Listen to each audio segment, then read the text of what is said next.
Bonjour à tous. Je tiens à vous apporter aujourd'hui l'épreuve de ce qui se passe secrètement en France.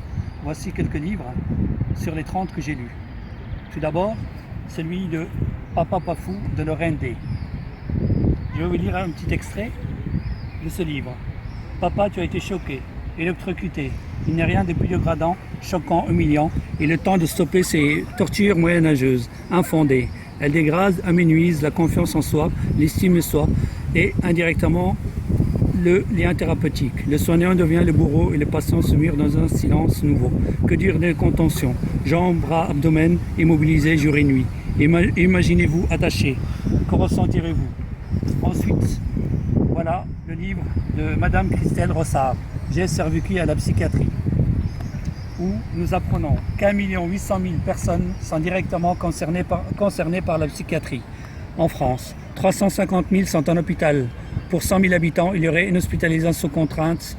Pourtant, ce système générateur d'exclusion sociale et de stigmatisation domine. Internée à 16 ans, Christelle a enchaîné pendant 20 ans l'hospitalisation. On lui injecte les médicaments à la maintien dans un état végétatif. Elle a vu des patients rester à l'hôpital de leur adolescence à leur mort, d'autres subir à peu près les effets secondaires des traitements.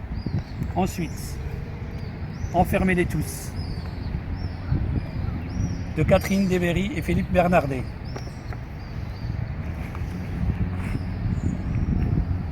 Ils expliquent comment la manipulation de la psychiatrie par l'administration, monarchie et connivence rend cela possible et dénoncent l'existence de véritables zones en droit comme l'infirmerie psychiatrique de la préfecture de police de Paris.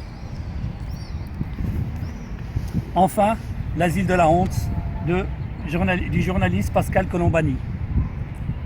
Selon un rapport officiel, plus de 40% des personnes internées en psychiatrie n'ont rien à y faire.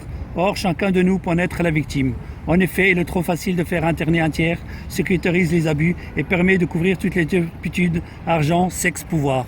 Chers amis, chers citoyens de France, chers citoyens du monde, je suis une des victimes vivantes de la psychiatrie criminelle en France. Je ne me tairai pas. J'en appelle au président de la République, François Hollande, ainsi qu'à son gouvernement et aux 577 députés et aux 348 sénateurs de prendre la responsabilité. Moi, j'ai pris les miennes et je continuerai à dénoncer ce système criminel qui existe pour remplir les hôpitaux et cliniques psychiatriques. Je ne me tairai pas, je me répète, et je continuerai. Je tiens à rendre hommage à mes amis comme Philippe Stocker, qui est victime aussi de la psychiatrie sur la ville de Rhino, proche de Strasbourg. Philippe, bon courage à toi. Continue ton combat, nous y arriverons et je n'oublie pas les autres bien sûr.